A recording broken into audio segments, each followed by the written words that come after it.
So I do want to bring Jennifer back and talk a little bit about what the future of education looks like. And I know Toby started off, ended our first segment with a question about, what does the future of education look like, right?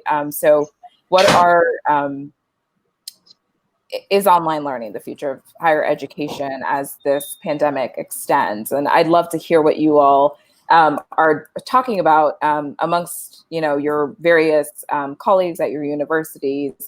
Is this something that we're in for the long term? And then what do we need from governments, from schools, from the private sector to make this work?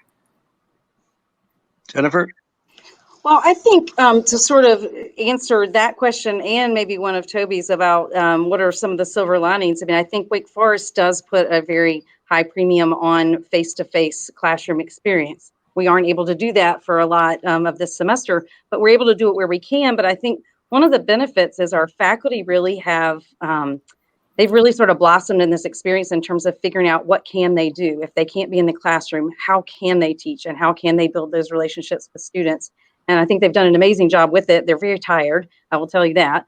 But, I've been talking to some faculty on campus who are sort of excited now that they've learned a lot about what they can do with technology. And some of them have had better relationships with their students through this process because the students are reaching out on a more regular basis because even though they can't have the face-to-face and eye-to-eye interaction that Chris was talking about earlier, they want to have these relationships with faculty members. And so some of them are getting to know their students even better. The other silver lining I'm seeing is our students are really resilient.